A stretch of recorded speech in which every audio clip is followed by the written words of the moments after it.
ಆಕಾಶವಾಣಿ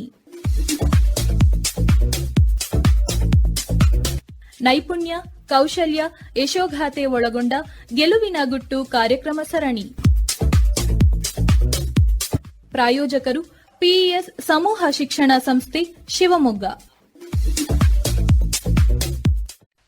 ಇಂದಿನ ಈ ಕಾರ್ಯಕ್ರಮದಲ್ಲಿ ಪುಸ್ತಕದಿಂದ ಪ್ರಾಯೋಗಿಕತೆಯ ಕಡೆಗೆ, ಸೈಟ್ ಅನುಭವದಿಂದ ಸಿವಿಲ್ ಇಂಜಿನಿಯರಿಂಗ್ನಲ್ಲಿ ನೈಪುಣ್ಯತೆ ಪಡೆಯುವುದು, ಈ ಕುರಿತು ಶಿವಮೊಗ್ಗದ ಪ್ಯಾಸಿಟಿಮ್ನ ಸಿವಿಲ್ ಇಂಜಿನಿಯರಿಂಗ್ ವಿಭಾಗದ ಸಹಾಯಕ ಪ್ರಾಧ್ಯಾಪಕರಾದ ಡಾ ನಂದನ್ ಎನ್ ಶೆಣೈ ಅವರಿಂದ ಮಾಹಿತಿ.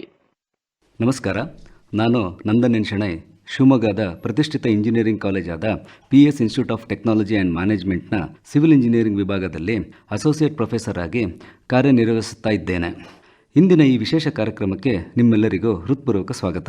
ಇಂದು ನಾವು ವಿದ್ಯಾರ್ಥಿಗಳು, ಯುವ ವೃತ್ತಿಪರರು ಮತ್ತು ಅನುಭವ ಸಂಪನ್ನ ಇಂಜಿನಿಯರ್ಗಳಿಗೂ ಆಳವಾಗಿ ಸ್ಪಂದಿಸುವ ಒಂದು ವಿಷಯವನ್ನು ಚರ್ಚಿಸುತ್ತಿದ್ದೇವೆ. ಪುಸ್ತಕದಿಂದ ಪ್ರಾಯೋಗಿಕತೆಯ ಕಡೆಗೆ, ಸೈಟ್ ಅನುಭವದಿಂದ ಸಿವಿಲ್ ಇಂಜಿನಿಯರಿಂಗ್ನಲ್ಲಿ ನೈಪುಣ್ಯತೆ ಪಡೆಯುವುದು. ನಾನು ಈ ವಿಷಯ ಮಾತಾಡೋದಕ್ಕೂ ಮೊದಲು ಸಿವಿಲ್ ಇಂಜಿನಿಯರಿಂಗ್ ಬಗ್ಗೆ ಕಿರು ಪರಿಚಯ ಕೊಡಲು ಬಯಸುತ್ತೇನೆ. ಸಿವಿಲ್ ಇಂಜಿನಿಯರಿಂಗ್ ಪ್ರಪಂಚದ ಅತ್ಯಂತ ಹಳೆಯ ಇಂಜಿನಿಯರಿಂಗ್ ಕ್ಷೇತ್ರಗಳಲ್ಲಿ ಒಂದಾಗಿದೆ. ಪ್ರಾಚೀನ ಕಾಲದಲ್ಲೇ ಜನರು ದೊಡ್ಡ ದೊಡ್ಡ ನಿರ್ಮಾಣ ಕಾರ್ಯಗಳನ್ನು ಮಾಡಿದ್ದಾರೆ. ಉದಾಹರಣೆಗೆ ಈಜಿಪ್ಟ್ನ ಪಿರಮಿಡ್ಗಳು, ರೋಮನ್ ಸಾಮ್ರಾಜ್ಯದ ನೀರು ಸಾಗಣೆ ವ್ಯವಸ್ಥೆಗಳು, ಚೀನಾದ ಗ್ರೇಟ್ ವಾಲ್ ಇವೆಲ್ಲವೂ ಪ್ರಾರಂಭಿಕ ಸಿವಿಲ್ ಇಂಜಿನಿಯರಿಂಗ್ ಅದ್ಭುತಗಳಾಗಿವೆ. ಸಿವಿಲ್ ಇಂಜಿನಿಯರಿಂಗ್ ಎಂದರೆ ಸಮಾಜಕ್ಕೆ ಅಗತ್ಯವಾದ ಮೂಲ ಸೌಕರ್ಯಗಳನ್ನು ಯೋಜನೆ ಮಾಡುವುದು, ವಿನ್ಯಾಸಗೊಳಿಸುವುದು ಮತ್ತು ನಿರ್ಮಿಸುವುದು. ರಸ್ತೆಗಳು, ಸೇತುವೆಗಳು, ಕಟ್ಟಡಗಳು, ಅಣೆಕಟ್ಟುಗಳು, ನೀರು ಸರಬರಾಜು ವ್ಯವಸ್ಥೆಗಳು ಇವೆಲ್ಲವೂ ಸಿವಿಲ್ ಇಂಜಿನಿಯರಿಂಗ್ ಭಾಗವಾಗಿದೆ. ಸಿವಿಲ್ ಇಂಜಿನಿಯರಿಂಗ್ ಕೇವಲ ತಾಂತ್ರಿಕ ಜ್ಞಾನ ಮಾತ್ರವಲ್ಲ, ಅದರಲ್ಲಿ ಯೋಜನೆ, ಸೃಜನಶೀಲತೆ, ಸಮಸ್ಯೆ ಪರಿಹಾರ ಸಾಮರ್ಥ್ಯ ಮತ್ತು ತಂಡದಲ್ಲಿ ಕೆಲಸ ಮಾಡುವ ಗುಣಗಳು ಅಗತ್ಯ. ಜೊತೆಗೆ ಇಂಜಿನಿಯರ್ಗಳು ಸುರಕ್ಷತೆ, ವೆಚ್ಚ, ಪರಿಸರದ ಮೇಲೆ ಪರಿಣಾಮ ಮತ್ತು ಜನರ ಅಗತ್ಯಗಳನ್ನು ಗಮನದಲ್ಲಿಟ್ಟುಕೊಂಡು ಯೋಜನೆಗಳನ್ನು ರೂಪಿಸಬೇಕು. ಇಂದಿನ ಜಗತ್ತಿನಲ್ಲಿ ಸಿವಿಲ್ ಇಂಜಿನಿಯರ್ಗಳು ಸತತ ಅಭಿವೃದ್ಧಿ ಅಂದರೆ ಸಸ್ಟೈನಬಲ್ ಡೆವಲಪ್ಮೆಂಟ್ನಲ್ಲಿ ಮಹತ್ವದ ಪಾತ್ರ ವಹಿಸಿದ್ದಾರೆ. ಪರಿಸರ ಸ್ನೇಹಿ ಕಟ್ಟಡಗಳು, ಸ್ಮಾರ್ಟ್ ನಗರಗಳು, ಮಳೆ ನೀರು ಸಂಗ್ರಹಣೆ ಮತ್ತು ಹವಾಮಾನ ಬದಲಾವಣೆ ತಡೆಯಾಗುವ ಮೂಲ ಸೌಕರ್ಯಗಳನ್ನು ಅಭಿವೃದ್ಧಿಪಡಿಸುವಲ್ಲಿ ಅವರು ಪ್ರಮುಖ ಪಾತ್ರ ವಹಿಸಿದ್ದಾರೆ. ಸಿವಿಲ್ ಇಂಜಿನಿಯರ್ ಆಗಬೇಕೆಂದರೆ ಸಾಮಾನ್ಯವಾಗಿ ಸಿವಿಲ್ ಇಂಜಿನಿಯರಿಂಗ್ ಪದವಿ ಪಡೆಯಬೇಕು. ಈ ವಿದ್ಯಾಭ್ಯಾಸದಲ್ಲಿ ಗಣಿತ, ಭೌತಶಾಸ್ತ್ರ, ಸಂರಚನಾ ವಿಶ್ಲೇಷಣೆ, ನಿರ್ಮಾಣ ತಂತ್ರಜ್ಞಾನ ಮತ್ತು ಪರಿಸರ ಇಂಜಿನಿಯರಿಂಗ್ ಮುಂತಾದ ವಿಷಯಗಳನ್ನು ಅಧ್ಯಯನ ಮಾಡುತ್ತಾರೆ. ಪದವಿ ನಂತರ ಅವರು ನಿರ್ಮಾಣ ಕಂಪನಿಗಳು, ಸರ್ಕಾರಿ ಇಲಾಖೆಗಳು, ಸಲಹಾ ಸಂಸ್ಥೆಗಳು ಮತ್ತು ಸಂಶೋಧನಾ ಸಂಸ್ಥೆಗಳಲ್ಲಿ ಕೆಲಸ ಮಾಡಬಹುದು. ಸಿವಿಲ್ ಇಂಜಿನಿಯರಿಂಗ್ ಅಂದರೆ ಕೇವಲ ಒಂದು ವೃತ್ತಿ ಮಾತ್ರವಲ್ಲ, ಇದು ನಮ್ಮ ಸಮಾಜದ ಅಭಿವೃದ್ಧಿಗೆ ಆಧಾರವಾಗಿರುವ ಪ್ರಮುಖ ಕ್ಷೇತ್ರ. ನಾವು ದಿನನಿತ್ಯ ಬಳಸುವ ರಸ್ತೆಗಳು, ನಾವು ವಾಸಿಸುವ ಮನೆಗಳು, ನದಿಗಳ ಮೇಲೆ ನಿರ್ಮಿಸಲಾದ ಸೇತುವೆಗಳು, ಅಣೆಕಟ್ಟುಗಳು, ನೀರು ಸರಬರಾಜು ವ್ಯವಸ್ಥೆಗಳು ಇವೆಲ್ಲವೂ ಸಿವಿಲ್ ಇಂಜಿನಿಯರ್ಗಳ ಪರಿಶ್ರಮ ಮತ್ತು ಯೋಜನೆಯ ಫಲ. ಆದರೆ ಇಲ್ಲಿ ಒಂದು ಪ್ರಮುಖ ಪ್ರಶ್ನೆ ಉದ್ಭವಿಸುತ್ತದೆ. ಪುಸ್ತಕಗಳಲ್ಲಿ ಕಲಿತ ಜ್ಞಾನ ಮಾತ್ರ ಸಾಕೆ? ಉತ್ತರ ಸರಳವಾಗಿದೆ, ಸಾಕಾಗುವುದಿಲ್ಲ. ಒಬ್ಬ ಉತ್ತಮ ಸಿವಿಲ್ ಇಂಜಿನಿಯರ್ ಆಗಲು ಪುಸ್ತಕ ಜ್ಞಾನ ಜೊತೆಗೆ ಪ್ರಾಯೋಗಿಕ ಅನುಭವವು ಅತ್ಯಂತ ಅಗತ್ಯ. ಪಠ್ಯಪುಸ್ತಕಗಳು ಸಿದ್ಧಾಂತಗಳನ್ನು ಕಲಿಸುತ್ತದೆ, ಉಪನ್ಯಾಸಕರು ತತ್ವಗಳನ್ನು ವಿವರಿಸುತ್ತಾರೆ. ಆದರೆ ನಿರ್ಮಾಣ ಸ್ಥಳಗಳು ಅಂದರೆ ಸೈಟ್ ವಿವೇಕ, ಹೊಂದಿಕೊಳ್ಳುವಿಕೆ, ನಾಯಕತ್ವ ಮತ್ತು ನೈಜ ಜಗತ್ತಿನ ಸಮಸ್ಯೆ ಪರಿಹಾರ ಕೌಶಲ್ಯಗಳನ್ನು ಕಲಿಸುತ್ತವೆ. ಇಂದು ಸಿವಿಲ್ ಇಂಜಿನಿಯರ್ಗಳು ಸಿದ್ಧಾಂತಾತ್ಮಕ ಅರಿವಿನಿಂದ ಪ್ರಾಯೋಗಿಕ ಪರಿಣಿತಿಗೆ ಹೇಗೆ ಸಾಗುತ್ತಾರೆ ಮತ್ತು ಸೈಟ್ ಅನುಭವವು ನಿಜವಾದ ಪರಿಣಿತಿಯನ್ನು ಹೇಗೆ ರೂಪಿಸುತ್ತದೆ ಎಂಬುದನ್ನು ನಾವು ತಿಳಿಯೋಣ. ನಾನು ಇಂದಿನ ವಿಷಯವನ್ನು 5 ಭಾಗಗಳಲ್ಲಿ ವಿಂಗಡಿಸಿ ಚರ್ಚಿಸಲು ಇಷ್ಟಪಡುತ್ತೇನೆ. ಮೊದಲನೇ ಭಾಗವಾಗಿ ಅಡಿಪಾಯ. ಪುಸ್ತಕಗಳು ನಮಗೆ ಏನು ಕೊಡುತ್ತವೆ? ನಾವು ಪ್ರಾಯೋಗಿಕ ಅಂಶಗಳನ್ನು ಚರ್ಚಿಸುವ ಮೊದಲು ಸಿದ್ಧಾಂತದ ಮಹತ್ವವನ್ನು ಅರಿತುಕೊಳ್ಳಬೇಕು. ಕಾಲೇಜಿನಲ್ಲಿ ಸಿವಿಲ್ ಇಂಜಿನಿಯರಿಂಗ್ ವಿದ್ಯಾರ್ಥಿಗಳು structural analysis, soil mechanics, fluid mechanics, reinforced concrete design, transportation engineering, environmental engineering ಮುಂತಾದ ವಿಷಯಗಳನ್ನು ಅಧ್ಯಯನ ಮಾಡುತ್ತಾರೆ. ಸೂತ್ರಗಳು, ಸುರಕ್ಷತಾ ಗುಣಾಂಕಗಳು, ಲೋಡ್ ಕ್ಯಾಲ್ಕುಲೇಷನ್ಸ್ ಮತ್ತು ಕೋಡ್ ಆಫ್ ಪ್ರಾಕ್ಟೀಸ್ ಕಲಿಯುತ್ತಾರೆ. ಉದಾಹರಣೆಗೆ, ನೀವು ಬೆಂಡಿಂಗ್ ಮೂಮೆಂಟ್ಸ್ ಲೆಕ್ಕ ಹಾಕುತ್ತೀರಿ, ನೀವು ಸ್ಟ್ಯಾಂಡರ್ಡ್ ಕೋಡ್ಸ್ ಬಳಸಿ ಬೀಮನ್ನು ವಿನ್ಯಾಸಗೊಳಿಸುತ್ತೀರಿ, ನೀವು ಸಾಯಿಲ್ ಬೇರಿಂಗ್ ಕೆಪಾಸಿಟಿ ವಿಶ್ಲೇಷಿಸುತ್ತೀರಿ. ಇವೆಲ್ಲವೂ ಅತ್ಯಂತ ಅಗತ್ಯವಾದವು. ಸಿದ್ಧಾಂತವಿಲ್ಲದೆ ಸುರಕ್ಷಿತ ಪ್ರಾಯೋಗಿಕ ಅನುಷ್ಠಾನ ಸಾಧ್ಯವಿಲ್ಲ. ಆದರೆ ತರಗತಿಯಲ್ಲಿ ಬೀಮ್ಗಳು ಅಕಸ್ಮಾತ್ ಬಿರುಕು ಬಿಡುವುದಿಲ್ಲ, ಅಗೆದ ಗುಂಡಿಗಳು ಮಳೆಯ ನೀರಿನಿಂದ ತುಂಬಿಕೊಳ್ಳುವುದಿಲ್ಲ, ಕಾರ್ಮಿಕರು ರೇಖಾಚಿತ್ರಗಳನ್ನು ಅಂದರೆ ಪ್ಲಾನ್ ಅನ್ನು ತಪ್ಪಾಗಿ ಅರ್ಥೈಸುವುದಿಲ್ಲ, ಪೂರೈಕೆದಾರರು ಸಾಮಗ್ರಿಗಳನ್ನು ತಡವಾಗಿ ಒದಗಿಸುವುದಿಲ್ಲ. ಕಾಗದದಲ್ಲಿ ಎಲ್ಲವೂ ಪರಿಪೂರ್ಣವಾಗಿ ನಡೆದುಕೊಳ್ಳುತ್ತದೆ.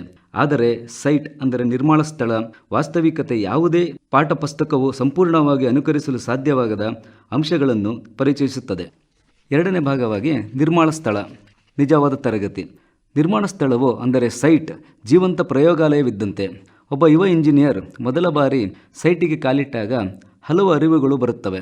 ಕಾಂಕ್ರೀಟ್ ಪ್ರಯೋಗಾಲಯದ ಮಾದರಿಗಳಂತೆ ಅಚ್ಚುಕಟ್ಟಾಗಿ ವರ್ತಿಸುವುದಿಲ್ಲ. ಒಂದೇ ಜಾಗದಲ್ಲಿದ್ದರೂ ಮಣ್ಣಿನ ಗುಣಲಕ್ಷಣಗಳು ಬೇರೆ ಬೇರೆ ಆಗಿರಬಹುದು. ಕಾರ್ಮಿಕರು ಸೂಚನೆಗಳನ್ನು ವಿಭಿನ್ನವಾಗಿ ಅರ್ಥೈಸಬಹುದು. ಸಮಯದ ಒತ್ತಡ ನಿರ್ಧಾರ ಮಾಡುವ ವಿಧಾನವನ್ನು ಬದಲಾಯಿಸಬಹುದು. ಸೈಟ್ ಅನುಭವವು ಯಾವ ವಿಷಯಗಳನ್ನು ಕಲಿಸುತ್ತದೆ ಎಂದು ತಿಳಿದುಕೊಳ್ಳೋಣ. ಮೊದಲನೆಯದಾಗಿ ಪ್ರಾಯೋಗಿಕ ಸಮಸ್ಯೆ ಪರಿಹಾರ, ಅಂದರೆ ಪ್ರಾಕ್ಟಿಕಲ್ ಪ್ರಾಬ್ಲಮ್ ಸಾಲ್ವಿಂಗ್. ನೀವು ಒಂದು ಪರಿಪೂರ್ಣ ಅಡಿಪಾಯ ವಿನ್ಯಾಸ ಮಾಡಿರಬಹುದು, ಆದರೆ ತೋಡುವ ಕೆಲಸದ ವೇಳೆ ಮೃದುವಾದ ಮಣ್ಣಿನ ಭಾಗಗಳು ಕಂಡುಬಂದರೆ ಏನು ಮಾಡಬೇಕು? ವಿನ್ಯಾಸವನ್ನು ಬದಲಾಯಿಸಬೇಕೇ? ಮಣ್ಣನ್ನು ಬದಲಾಯಿಸಬೇಕೇ? ಫುಟ್ಟಿಂಗ್ ಗಾತ್ರವನ್ನು ಹೆಚ್ಚಿಸಬೇಕೇ? ಈ ನಿರ್ಧಾರಗಳಿಗೆ ತೀರ್ಮಾನ ಶಕ್ತಿ ಬೇಕಾಗುತ್ತದೆ. ಪುಸ್ತಕಗಳು ಅದನ್ನು ಪರಿಚಯಿಸುತ್ತದೆ, ಆದರೆ ಸೈಟ್ ಅನುಭವ ಅದನ್ನು ತೀಕ್ಷ್ಣಗೊಳಿಸುತ್ತದೆ. ಮುಂದುವರೆದು ವಾಸ್ತವಿಕ ಪರಿಸ್ಥಿತಿಯಲ್ಲಿ ವಸ್ತುಗಳನ್ನು ಅರ್ಥ ಮಾಡಿಕೊಳ್ಳುವುದು, ಅಂದರೆ ಅಂಡರ್ಸ್ಟ್ಯಾಂಡಿಂಗ್ ಮೆಟೀರಿಯಲ್ಸ್ ಇನ್ ರಿಯಾಲಿಟಿ. ತರಗತಿಯಲ್ಲಿ ಕಾಂಕ್ರೀಟನ್ನು 1:2:4 ಮಿಶ್ರಣ ಅನುಪಾತವಾಗಿ ಕಲಿಯುತ್ತೇವೆ, ಆದರೆ ಸೈಟ್ನಲ್ಲಿ ನೀವು ನೀರಿನ ಅಂಶವು ಹೇಗೆ ಬದಲಾಯಿಸುತ್ತದೆ, ಅಂದರೆ ವರ್ಕಬಿಲಿಟಿ ಹೇಗೆ ಬದಲಾಯಿಸುತ್ತದೆ, ತಾಪಮಾನ ಕ್ಯೂರಿಂಗ್ ಮೇಲೆ ಹೇಗೆ ಪರಿಣಾಮ ಬೀರುತ್ತದೆ, ಸರಿಯಾದ ಕಂಪನ ಅಂದರೆ ವೈಬ್ರೇಷನ್ ಇಲ್ಲದಿದ್ದರೆ ಹೇಗೆ ಹನಿಕೂಂಬಿಂಗ್ ಉಂಟಾಗುತ್ತದೆ ಎಂದು ತಿಳಿಯುತ್ತೀರಿ. ನೀವು ಈ ಹಿಂದೆ ತರಗತಿಯಲ್ಲಿ ಲೆಕ್ಕ ಹಾಕಿದ್ದ ವಿಷಯಗಳನ್ನು ಸೈಟ್ನಲ್ಲಿ ನಿಜವಾಗಿ ನೋಡಲು ಪ್ರಾರಂಭಿಸುತ್ತೀರಿ. ಡ್ರಾಯಿಂಗ್ ಓದುವುದು ಮತ್ತು ಅದನ್ನು ಕಾರ್ಯಗತಗೊಳಿಸುವುದು. ಒಂದು ಡ್ರಾಯಿಂಗ್ ಸರಳವಾಗಿ ಕಾಣಬಹುದು, ಆದರೆ ಕಾಲಮ್ಗಳನ್ನು ಸರಿಯಾಗಿ ಹೊಂದಿಸುವುದು, ವಿದ್ಯುತ್ ಕಾಂಡ್ಯೂಟ್ಗಳನ್ನು ಹೊಂದಾಣಿಕೆ ಮಾಡುವುದು ಮತ್ತು ಪ್ಲಂಬಿಂಗ್ ವ್ಯವಸ್ಥೆಯನ್ನು ರಚನಾ ವಿನ್ಯಾಸದೊಳಗೆ ಸೇರಿಸುವುದಕ್ಕೆ ಕೋಆರ್ಡಿನೇಷನ್ ಅಗತ್ಯ ಇರುತ್ತದೆ. ಇದರಿಂದ ನೀವು ಇಂಜಿನಿಯರಿಂಗ್ ಒಂದು ಟೀಮ್ ವರ್ಕ್ ಅಥವಾ ತಂಡದ ಕೆಲಸ ಎಂದು ತಿಳಿದುಕೊಳ್ಳುತ್ತೀರಾ. ಇನ್ನು ಚರ್ಚೆಯ ಮೂರನೇ ಭಾಗವಾಗಿ ಸಿದ್ಧಾಂತ ಮತ್ತು ಪ್ರಾಯೋಗಿಕತೆಯ ನಡುವಿನ ಅಂತರವನ್ನು ತಿಳಿದುಕೊಳ್ಳೋಣ. ಈ ಅಂತರ ಏಕೆ ಉಂಟಾಗುತ್ತದೆ? ಏಕೆಂದರೆ ಇಂಜಿನಿಯರಿಂಗ್ ಸಿದ್ಧಾಂತವು ಸಾಮಾನ್ಯವಾಗಿ ಆದರ್ಶ ಪರಿಸ್ಥಿತಿಗಳನ್ನು, ಅಂದರೆ ಐಡಿಯಲ್ ಕಂಡೀಷನ್ಗಳನ್ನು ಊಹಿಸುತ್ತದೆ.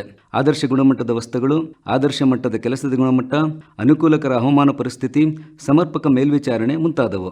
ಆದರೆ ನಿಜವಾದ ಸೈಟ್ ಪರಿಸ್ಥಿತಿಗಳಲ್ಲಿ ಬಜೆಟ್ ಮಿತಿಗಳು, ಮಾನವೀಯ ಅಂಶಗಳು, ಯಂತ್ರೋಪಕರಣದ ದೋಷಗಳು, ಸಂವಹನ ಸವಾಲುಗಳು ಇರುತ್ತದೆ.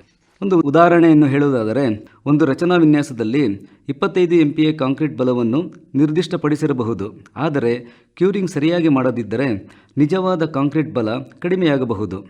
ಮತ್ತೊಂದು ಉದಾಹರಣೆ ಫೌಂಡೇಶನ್ ಕೆಲಸ. ಡಿಸೈನ್ ಪ್ರಕಾರ ಒಂದು ಕಟ್ಟಡಕ್ಕೆ ನಿರ್ದಿಷ್ಟ ಆಳದಲ್ಲಿ ಫೌಂಡೇಶನ್ ಮಾಡಬೇಕು, ಆದರೆ ಸೈಟ್ನಲ್ಲಿ ಅಗೆದಾಗ ಮಣ್ಣಿನ ಗುಣಮಟ್ಟ ನಿರೀಕ್ಷಿಸಿದಂತೆ ಇಲ್ಲದಿರಬಹುದು. ಅಂತಹ ಸಂದರ್ಭದಲ್ಲಿ ಫೌಂಡೇಶನ್ ಆಳವನ್ನು ಹೆಚ್ಚಿಸಬೇಕಾಗಬಹುದು, ಬೇರೆ ರೀತಿಯ ಫೌಂಡೇಶನ್ ಆಯ್ಕೆ ಮಾಡಬೇಕಾಗಬಹುದು. ಇಂತಹ ನಿರ್ಧಾರಗಳು ಸೈಟ್ ಅನುಭವದಿಂದ ಮಾತ್ರ ಸಾಧ್ಯ. ಮತ್ತೊಂದು ಉದಾಹರಣೆ ಹೇಳುವುದಾದರೆ ಮಳೆ ಮತ್ತು ನಿರ್ಮಾಣ ಕಾರ್ಯಗಳಲ್ಲಿ ಹವಾಮಾನವು ದೊಡ್ಡ ಪಾತ್ರ ವಹಿಸುತ್ತದೆ.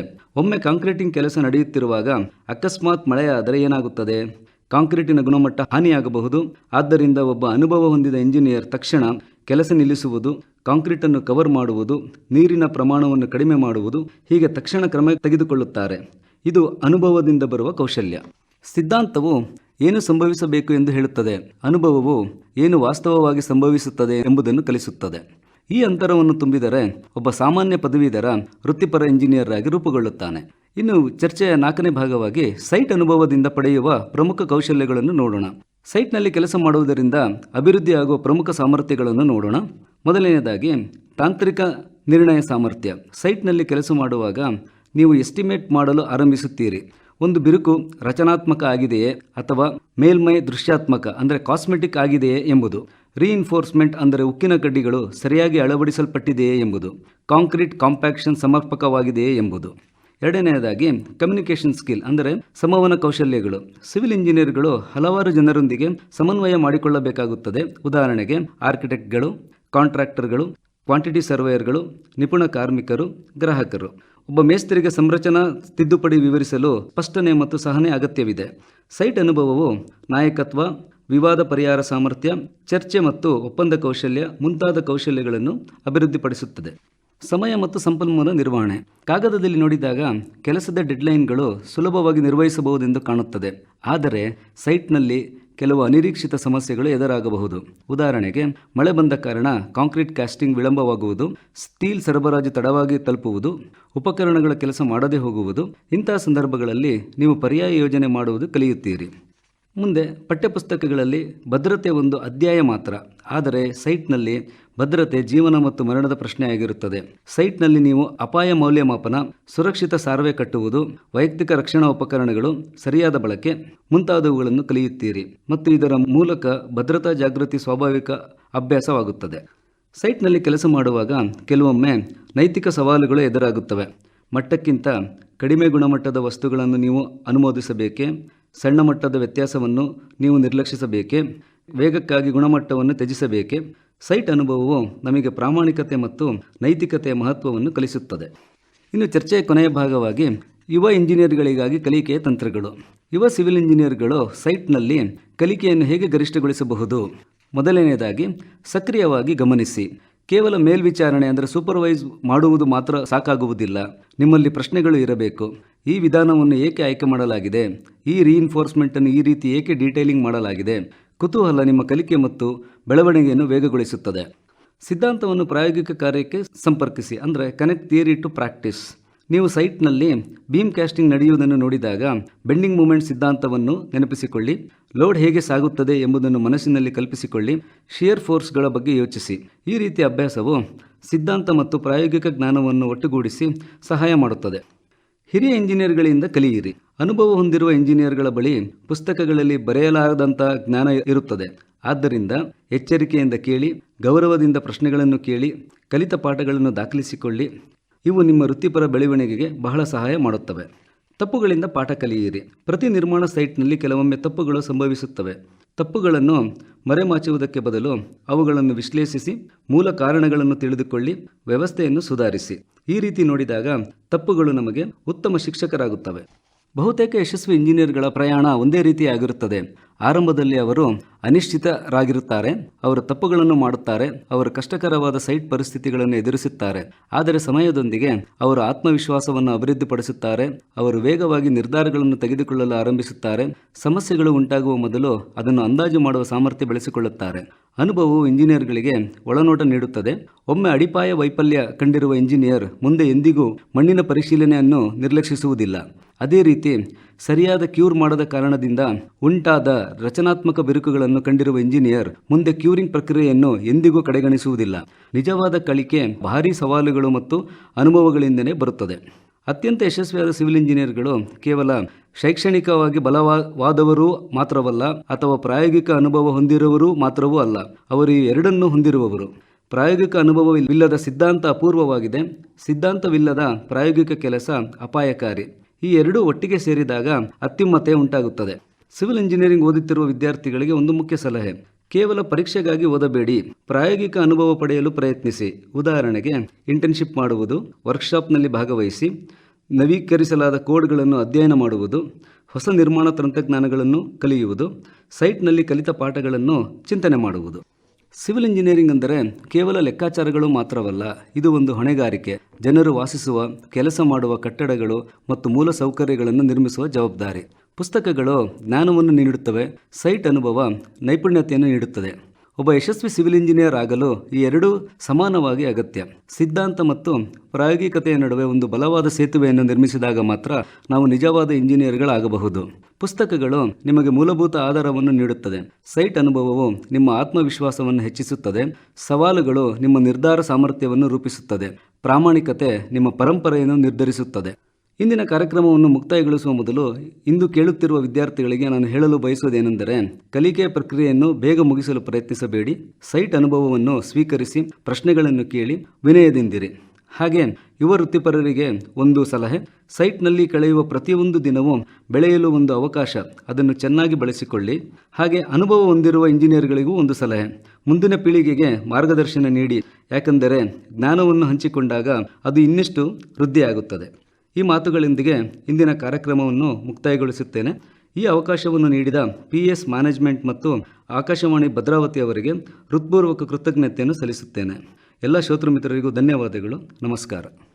ಪುಸ್ತಕದಿಂದ ಪ್ರಾಯೋಗಿಕತೆಯ ಕಡೆಗೆ, ಸೈಟ್ ಅನುಭವದಿಂದ ಸಿವಿಲ್ ಇಂಜಿನಿಯರಿಂಗ್ನಲ್ಲಿ ನೈಪುಣ್ಯತೆ ಪಡೆಯುವುದು, ಈ ಕುರಿತು ಇದುವರೆಗೂ ಮಾಹಿತಿಯನ್ನು ನೀಡಿದವರು ಶಿವಮೊಗ್ಗದ ಪ್ಯಾಸಿಟಿವ್ನ ಸಿವಿಲ್ ಇಂಜಿನಿಯರಿಂಗ್ ವಿಭಾಗದ ಸಹಾಯಕ ಪ್ರಾಧ್ಯಾಪಕರಾದ ಡಾ.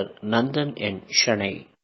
ಶಿವಮೊಗ್ಗದ PES institute of technology and management ನಲ್ಲಿ ಈ ಶೈಕ್ಷಣಿಕ ವರ್ಷಕ್ಕಾಗಿ ವಿವಿಧ ಇಂಜಿನಿಯರಿಂಗ್ ಕೋರ್ಸ್ಗಳ ದಾಖಲಾತಿ ಆರಂಭವಾಗಿದ್ದು, ಲಭ್ಯವಿರುವ ಕೋರ್ಸ್ಗಳೆಂದರೆ CSC, ISC, ECE, ME, civil, EEE, AI and ML, CSDS, CSD ಹಾಗೂ ಕಂಪ್ಯೂಟರ್ ಇಂಜಿನಿಯರಿಂಗ್. ಉತ್ತಮ ಶಿಕ್ಷಣ, ಅತ್ಯುತ್ತಮ ಕಲಿಕಾ ವಾತಾವರಣವಿರುವ ಪಿಇಎಸ್ ಸಂಸ್ಥೆ ಸೇರಲು 8296317663 ಸಂಪರ್ಕಿಸಿ ಅಥವಾ ಶಿವಮೊಗ್ಗ ಸಾಗರ ರಸ್ತೆಯಲ್ಲಿರುವ ಪಿಇಎಸ್ ಕ್ಯಾಂಪಸ್ಗೆ ಭೇಟಿ ನೀಡಬಹುದು.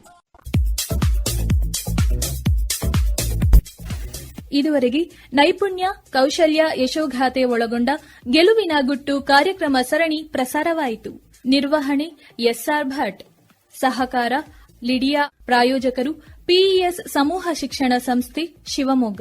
ಕಾರ್ಯಕ್ರಮ ಆಕಾಶವಾಣಿ ಭದ್ರಾವತಿ ಕೇಂದ್ರದಿಂದ ಮೂಡಿಬಂತು.